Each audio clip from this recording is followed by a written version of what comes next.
प्रिय विद्यार्थियों, मैं डॉक्टर शालिनी मूलचंदानी, सह आचार्य एवं विभागाध्यक्ष हिंदी विभाग, राजकीय डूंगर महाविद्यालय बीकानेर। आज हम बीए तृतीय वर्ष के प्रथम प्रश्न पत्र आधुनिक काव्य के अंतर्गत प्रसिद्ध छायावादी कवि सूर्यकांत त्रिपाठी निराला पर चर्चा करेंगे।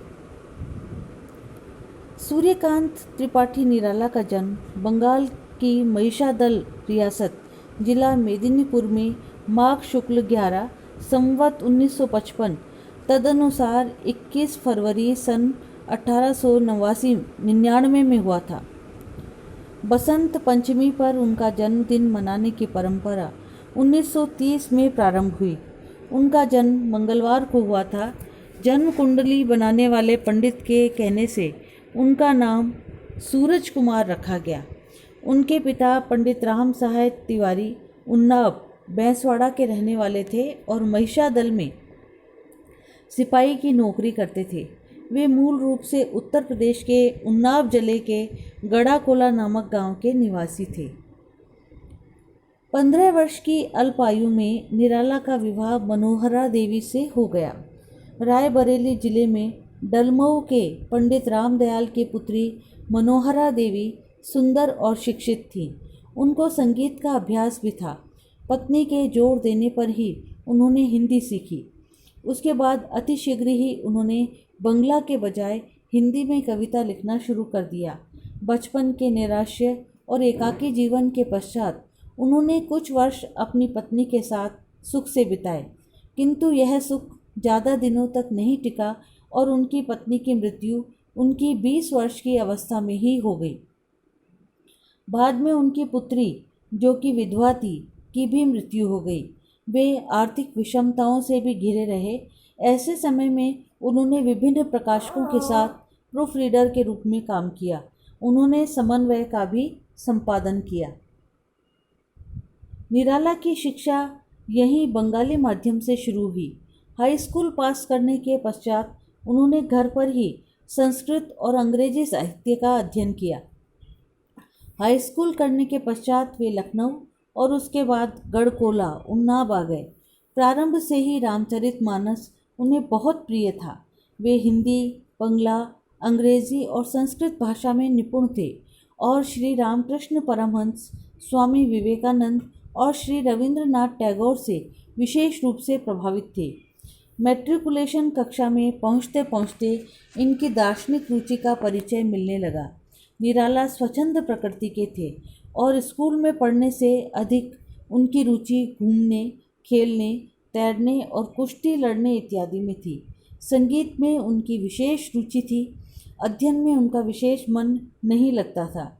इस कारण उनके पिता कभी कभी उनसे कठोर व्यवहार करते थे, जबकि उनके हृदय में अपने एकमात्र पुत्र के लिए विशेष स्नेह था।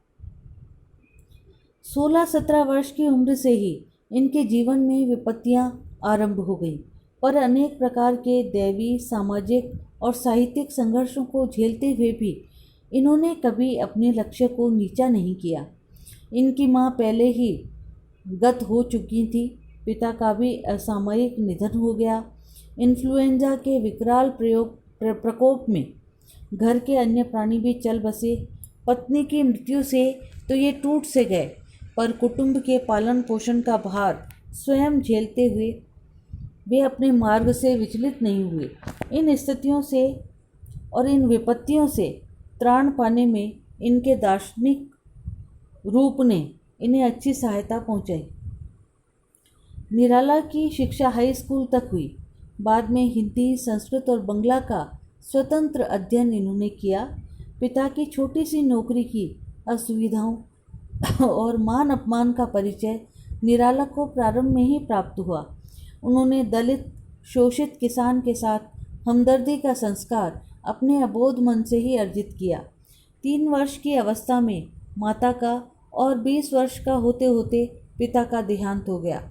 अपने बच्चों के अलावा संयुक्त परिवार का भी बोझ निराला पर पड़ा। पहले महायुद्ध के बाद जो महामारी फैली, उसमें न सिर्फ पत्नी मनोहरा देवी का, बल्कि चाचा, भाई और भाभी का भी देहांत हो गया। शेष कुनबे का बोझ उठाने में महिषादल की नौकरी अपर्याप्त थी। उसके बाद का उनका सारा जीवन आर्थिक संघर्ष में बीता। निराला के जीवन की सबसे विशेष बात यह है कि कठिन से कठिन परिस्थितियों में भी उन्होंने सिद्धांत त्याग कर समझौते का रास्ता नहीं अपनाया, संघर्ष का साहस नहीं गंवाया। जीवन का उत्तरार्ध इलाहाबाद में बीता। वहीं दारागंज मोहल्ले में स्थित राय साहब की विशाल कोठी के ठीक पीछे बने एक कमरे में 15 अक्टूबर 1961 को उन्होंने अपनी यह लीला समाप्त की। सूर्यकांत त्रिपाठी निराला की पहली नियुक्ति महिषादल राज्य में ही हुई। उन्होंने 1918 से 1922 तक यह नौकरी की। उसके बाद संपादन, स्वतंत्र लेखन और अनुवाद कार्य की ओर प्रवृत्त हुए। 1922 से 1923 के दौरान कोलकाता से प्रकाशित समन्वय का संपादन किया। 1923 के अगस्त से मतवाला के संपादक मंडल में कार्य किया।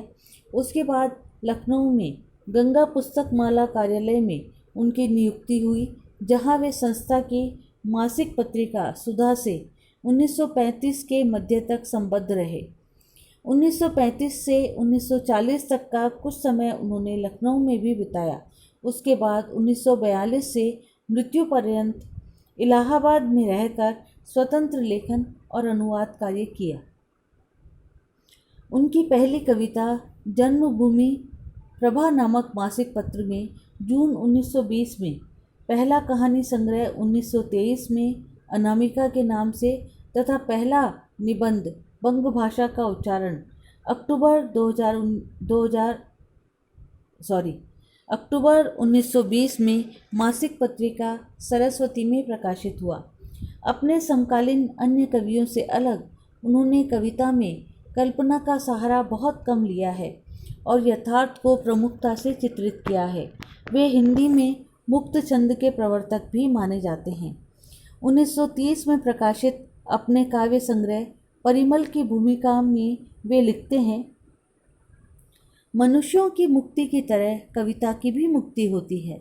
मनुष्यों की मुक्ति कर्म के बंधन से छुटकारा पाना है और कविता की मुक्ति छंदों के शासन से अलग हो जाना है।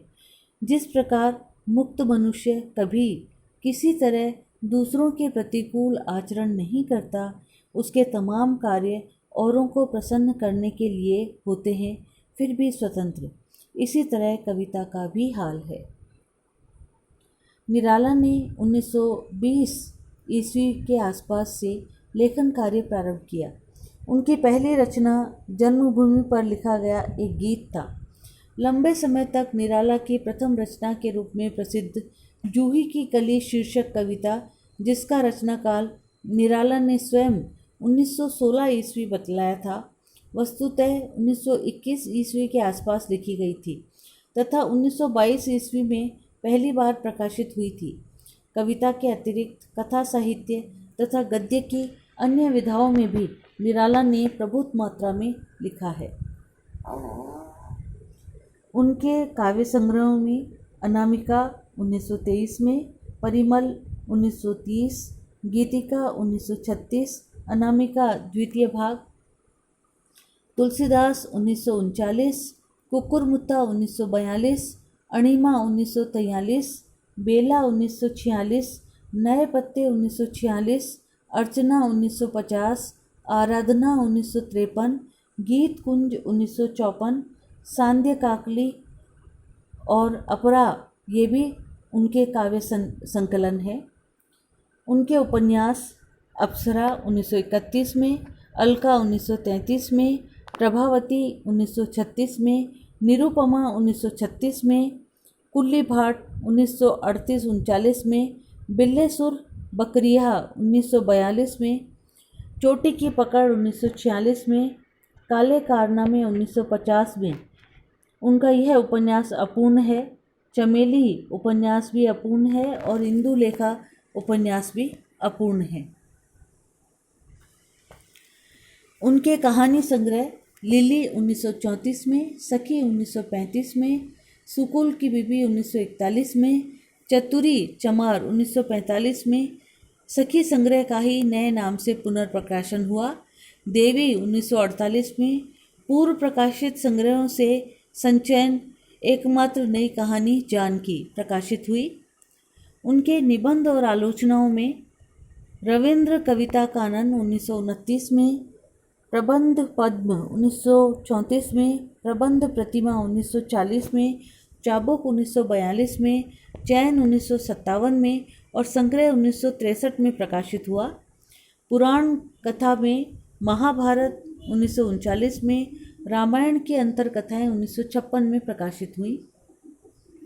उन्होंने बालोपयोगी साहित्य भी लिखा, जिनमें भक्त ध्रुव 1926 में, भक्त प्रहलाद 1926 में, भीष्म 1926 में, महाराणा प्रताप 1927 में, सीख भरी कहानियाँ और ईसब की नीति कथाएँ 1969 में प्रकाशित हुई। उन्होंने अनुवाद कार्य भी किया। रामचरितमानस का विनय भाग 1948 में, खड़ी बोली हिंदी में इसका पद्यानुवाद उन्होंने प्रस्तुत किया। आनंद मठ बंगला से गद्यानुवाद उन्होंने किया।